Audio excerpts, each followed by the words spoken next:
WhatsApp everybody, once again welcome back to the channel. कैसे हैं आप सब? उम्मीद करता हूं आप सभी अच्छे होंगे, स्वस्थ होंगे। तो गाइज आज है हमारी वीडियो नंबर 43। वीडियो नंबर 43 में हम पहुंच चुके हैं, जिसमें हम अपने रिटायरमेंट चैप्टर को कंटिन्यू करने वाले हैं और हम पहुंच चुके हैं इसमें मोस्ट इंपॉर्टेंट टॉपिक जो कि है कैपिटल एडजस्टमेंट। ठीक है गाइज, कैपिटल एडजस्टमेंट एक ऐसा टॉपिक है जो आपको पेपर में फुल कंप्लीट क्वेश्चन के साथ भी मिल सकता है और एक 3 या 4 मार्क्स में अलग से उठा के भी पूछा जा सकता है। तो हम अब कैपिटल एडजस्टमेंट स्टार्ट करने वाले हैं। जितने भी केसेस हैं इसके, ठीक है, वो सारे डिस्कस करेंगे। फिलहाल इस वीडियो में डिस्कस करने हैं केस फर्स्ट, ठीक है, और इसका एक क्वेश्चन भी आपको कराऊंगा किस तरीके से करना है। बाकी जितने भी केस आएंगे वो नेक्स्ट वीडियो से स्टार्ट होते जाएंगे, ठीक है, और उनके साथ एक क्वेश्चन भी कराऊंगा।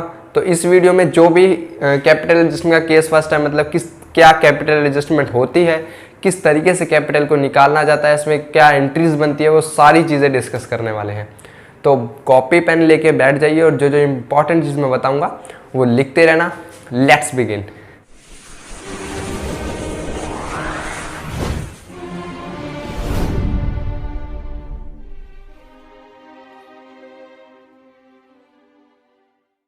आइए फ्रेंड्स, अब डिस्कस करते हैं कैपिटल एडजस्टमेंट का केस नंबर फर्स्ट। तो देखिए गाइस क्या कह रहा है। सबसे पहले आपको कैपिटल एडजस्टमेंट का मतलब समझा दूं। कैपिटल एडजस्टमेंट का मीनिंग यही है गाइस, जब भी रिटायरमेंट में सपोज 3 पार्टनर है तो उनमें से अगर एक रिटायर हो रहा है तो जो 2 पार्टनर बच जाते हैं वो क्या करते हैं, अपनी कैपिटल को इस तरीके से एडजस्ट करते हैं कि उनका जो कैपिटल है वो एकदम सिंपल हो जाए। फॉर एग्जांपल उनका बैलेंस जो बच के आ रहा था पहले एडजस्ट करने से, वो आ रहा है 50,313, 50,000, किसी का आ रहा है 40,319 पॉइंट पे। तो ये इस तरीके से जो वैल्यूज हैं इसको एलिमिनेट करने के लिए और एक standard easy value, for example 40,000, 50,000, 1 lakh, 1,50,000, इस तरीके से की जो वैल्यूज हैं उसमें लाने के लिए क्या करते हैं पार्टनर्स, कैपिटल को एडजस्ट करते हैं। उम्मीद करता हूं समझ में आएगा। अब स्टार्ट करते हैं केस नंबर फर्स्ट। देखो केस नंबर फर्स्ट में क्या कह रहा है, when total capital of the new firm is given. Guys इस बता दूं, ये वाला जो है केस मोस्ट इजीएस्ट केस है आपका सभी केसेस में और बहुत सिंपल है, कुछ भी डिफिकल्ट नहीं है। देखो क्या कर रहा है, यानी कि जब जो फर्म है सपोज 3 पार्टनर है ए, बी और सी, इसमें से ये बंदा अगर रिटायर हो रहा है तो ये जो ए और सी है ना, इनकी जो न्यू कैपिटल है वो ऑलरेडी इन्होंने डिसाइड कर ली है और उस कैपिटल को बेस मानकर ये अपनी जो प्रेजेंट ओल्ड कैपिटल होगी उसको क्या करेंगे, एडजस्ट करेंगे। ठीक है, वो किस तरीके से करना है मैं समझाता हूं आपको। सबसे पहला स्टेप क्या करना है, ध्यान में रखना है, determine present capital of the remaining partners. यानी कि जो भी सपोज इसमें से ले लो ये वाला एग्जांपल, बी रिटायर हो रहा है तो ये जो ए और सी बच जाएंगे, इनकी जो कैपिटल बचेगी, जो बैलेंस सीडी निकल के आता है ना यहाँ पर डेबिट साइड पे, ठीक है, यहाँ पर जो बैलेंस सीडी निकल कर आएगा after all adjustment, retirement, revolution वगैरह सब कुछ जो भी एडजस्टमेंट इस तरफ और होगी, वो सब होने के बाद जो बैलेंस बचेगा वो पहले आपको क्या करना है, डिटरमाइन करना है किनका, जो पार्टनर बच जाएंगे। रिटायरमेंट वाले का तो सीधा लोन में चला जाएगा, लेकिन इसकी आपको ये वाला निकालनी है पहले, देन फिर आपको करना है calculate proportionate capital of remaining partners, या फिर कुछ न्यू पार्टनर्स भी कह सकते हो आप, on the basis of total capital and new PSR. देखो अब जो भी इनकी कैपिटल होगी जो इन्होंने डिसाइड कर रखी होगी, सपोज इन्होंने 1 लाख रुपए की कैपिटल इन्होंने डिसाइड कर रखी है और इनकी रेशियो मान लो 2:1:3 कर लो, इस तरीके से इनकी कैपिटल है। तो जो ये इनकी न्यू कैपिटल है ना ये वाली, अब इस कैपिटल को ये इस न्यू रेशियो में बांटेंगे। प्रोपोर्शनेट का मतलब यही है, बांटेंगे ये, ठीक है। इतना कर लिया, क्या करा पहले स्टेप में हमने, पहले बैलेंस शीट निकाला, देन जो इनकी न्यू कैपिटल इन्होंने डिसाइड कर लिया है उसके बेसिस पर न्यू रेशियो में इनकी कैपिटल को डिस्ट्रीब्यूट कर दिया। Third step, find surplus and deficient capital of each partner. यानी कि कहने का मतलब ये है, अब हमें देखना है कि इनकी जो कैपिटल है वो कम आ रही है निकल के या ज्यादा आ रही है। सपोज इसकी जो कैपिटल ओल्ड कैपिटल थी वो थी 50,000, एग्जाम्पल के लिए समझा रहा हूँ, कुछ रेशियो से नहीं निकाल रहा हूँ मैं, जस्ट सपोज करो, और इन दोनों की 1 लाख की निकल के आई है 60,000 और 40,000। ए और सी, ठीक है। और ए की जो ओल्ड कैपिटल, एक मिनट सही तरीके से आपको समझा देता हूँ, 1 लाख थी इनकी ओल्ड कैपिटल, वो जो कैपिटल थी न्यू कैपिटल, और जब इन्होंने इनको डिस्ट्रीब्यूट करा न्यू रेशियो में तो ए के पास आया 60,000 और बी सी के पास आया 40,000। और जो इनकी ओल्ड कैपिटल थी ए की, ओल्ड यानी प्रेजेंट वाली, वो आई 50,000 ए की और बी की आई 70,000। अब यहां पर हमें देखना है सरप्लस और डेफिशिएंट कैपिटल। अब देखो ध्यान से, हमें रखनी कितनी है 60,000 ए की, और इसकी प्रेजेंट वाली यानी कि अभी कितनी निकल के आ रही है 50,000। तो यानी कि present capital is less than the proportionate capital. तो कौन सा केस बन रहा है यहां पर, डेफिशिएंट कैपिटल वाला, है ना। तो यानी कि जो कैपिटल जो इसको रखनी है 60,000 लेकिन है 50,000, तो ऑब्वियसली बात है 10,000 रुपीज इसको लेकर आने पड़ेंगे। तो एंट्री क्या करोगे, कैश या बैंक अकाउंट डेबिट कर दोगे to concern partners capital account. Admission में भी आपको समझा रखी है एंट्री, अगर करंट अकाउंट से करता है तो करंट को डेबिट करो। अब बी केस का देख लो, बी की रखनी 40,000 है और प्रेजेंट 70 है। तो रखनी तो हमें इतनी है लेकिन आ कितनी रही है, ये वाली रखनी है, ये आ रही है, तो 30,000 रुपीज ये लेकर चला जाएगा। क्यों, सरप्लस कैपिटल है, ठीक है। तो present capital is greater than proportionate capital, तो ये सरप्लस कैपिटल है। प्रेजेंट कैपिटल प्रोपोर्शनेट कैपिटल से कम है तो वो डेफिसिट कैपिटल है।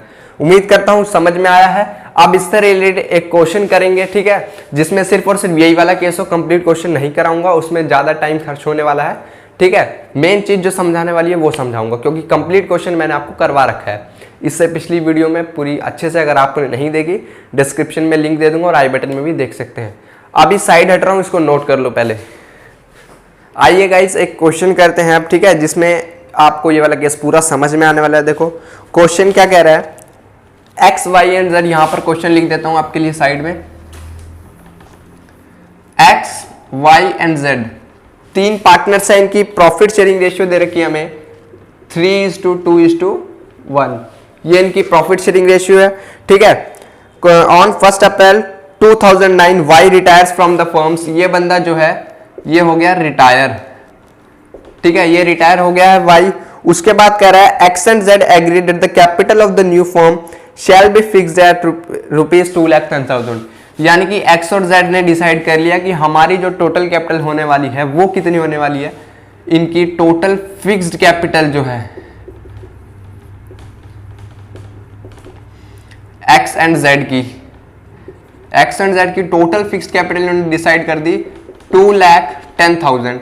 उसके बाद कह रहा है the capital account of x and Z after all adjustment कितना दे रखा है, 1,45,000 एक्स का दे रखा है, एक्स का दे रखा है 1,45,000, ठीक है, और वाई का दे रखा है 63,000।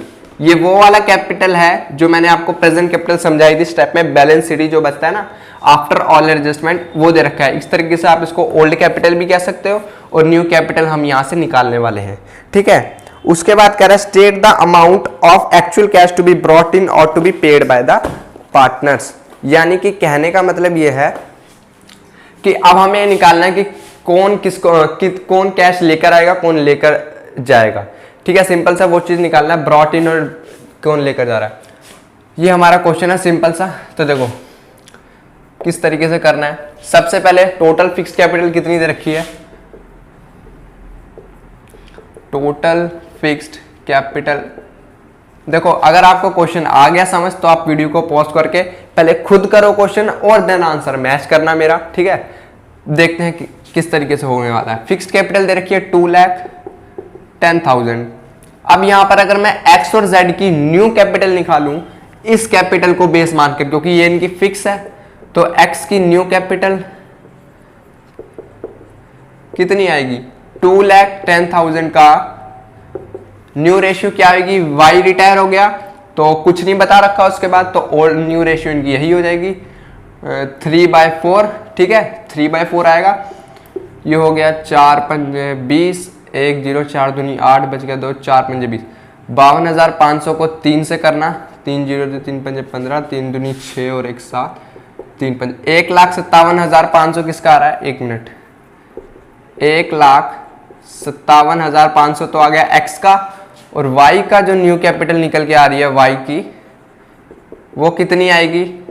इस 52,500 को 1 से मल्टीप्लाई कर दो तो डेफिनेटली 52,500 ही आएगी। आंसर चेक कर लेते हैं। 0 0 5 और 5 10, 7 2 9 और 1 10, 5 5 10 और 11, ठीक है 2,10,000 टोटल यही है, तो एकदम सही बटी है। तो यानी कि जो x की न्यू कैपिटल हमें अब रखनी है वो ये है, और y की रखनी है इतनी। और देखो अब निकालते हैं डेफिशिएंसी, और किसको कितना सरप्लस और डेफिसिट कैपिटल हम निकालते हैं। तो x की यहां ध्यान से देखो, पहले न्यू कैपिटल है 1,57,500, x की इतनी रखनी है, और है कितनी एडजस्टमेंट में, जो ओल्ड कैपिटल 1,45,000। तो ऑब्वियसली बात है इसको पैसा क्या करना पड़ेगा, लेकर आना पड़ेगा। तो x का जो है न्यू कैपिटल सीधा मैं एंट्री करके बता देता हूं। तो देखो x का जो अगर मैं क्या निकल के आ रहा है यहाँ पर, डेफिशिएंसी आ रही है ना, क्योंकि प्रेजेंट कैपिटल जो है वो प्रोपोर्शनेट कैपिटल से क्या है, कम है। तो यहां पर क्या आएगी, डेफिशिएंसी। डेफिशिएंसी कितनी की आ रही है, 1,57,500 में से 1,45,000 लेस कर दूंगा मैं, तो ये आ जाएगा 0 5 2 12,500। तो ये इतना कैश लेकर आएगा, ठीक है। ब्रिंग्स लिख दे रहा हूं इसलिए ताकि समझ में आए। अब अगर मैं यहां पर देखो, इसकी रखनी है 52,500 y की, और कितने है, कितनी इसकी अभी 63,000। तो यानी कि present capital is less than the proportionate capital, therefore it is the case of surplus capital. तो सरप्लस अगर मैं यहां से निकालूं तो कितना आएगा, 63,000 में से लेस करूंगा मैं कितना, 52,500, ठीक है। 0 0 10 में से 5 गया 5, 2 में से 2 गया 0, 10,500 इतना कैश ये टैक्स, यानी कितना लेकर चला जाएगा ये, और हमें कैश में करना है सारा कुछ। अब आइए मैं इसकी एंट्रीज करके दिखाता हूं। पहली एंट्री कौन सी करनी है, अगर आपको फिलहाल इसमें एंट्री नहीं पूछी, सिर्फ ये पूछा हुआ है अमाउंट कितना लेके, तो x ब्रॉट रुपीज इतना एंड y टेक्स इतना, ठीक है। ये x हो गया, ये y हो गया। अब एंट्री क्या करोगे, देखो इतना पैसा लेकर आ रहा है, तो यानी कि कैश या बैंक अकाउंट डेबिट होने वाला, ऑब्वियसली बात। तो कैश या फिर बैंक अकाउंट को करोगे डेबिट, टू में एक्स कैपिटल अकाउंट, ठीक है, एक्स कैपिटल अकाउंट, क्योंकि इसके अकाउंट में क्रेडिट होगा ये बाय बैंक या कैश अकाउंट के नाम से। कितना, 12,500 और 12,500, ठीक है। नरेशन लिख देना, बीइंग इतना amount brought in by the x. अब अगर इसका एंट्री यहां पर ये पैसा लेकर जा रहा है, तो पैसा लेकर जा रहा है, तो यानी कि इसके कैपिटल अकाउंट को डेबिट करेंगे, Y's capital account debit to cash या फिर बैंक अकाउंट, ठीक है। किसी भी से जो भी क्वेश्चन में गिवन होगा उस हिसाब से कर लेना, कैश या बैंक अकाउंट। देखो कितना है 10,500, तो 10,500 10,500, ठीक है। ये इस तरीके से क्वेश्चन करना है। होपफुली क्लियर हो गया होगा किस तरीके से करना है। अगर आपको एक बार साइड हट रहा हूं, इसको नोट करना है, नोट कर लो, ठीक है। तो देखो गाइस, यही था केस फर्स्ट। इसमें ज्यादा कुछ नहीं करना, बहुत सिंपल केस है। जो टोटल कैपिटल है उसी को न्यू रेशियो में बांट दो और कंपेयर करो भाई पहले कितनी है और रखनी कितनी है, उस हिसाब से पता लग जाएगा आपको। सिंपल सा केस था, होपफुली समझ में आएगा। फिर भी कोई डाउट है कमेंट सेक्शन में बता देना, मैं रिप्लाई कर दूंगा। अदरवाइज और भी कोई क्वेरी है तो इंस्टाग्राम आईडी मैंने दे रखी है, वहां से आप मेरे से पूछ सकते हैं। तो होपफुली गाइस वीडियो अच्छी लगी तो लाइक कर देना, और हाँ चैनल पर नए हो तो सब्सक्राइब करके बेल आइकन दबा देना। याद रहे 31 दिसंबर से पहले कंप्लीट कोर्स ऑफ अकाउंटेंसी मिलने वाला है, ठीक है गाइस। तो चलिए इस वीडियो में इतना ही, प्रैक्टिस करते रहिए, सेहत का ध्यान रखिए। Goodbye, take care.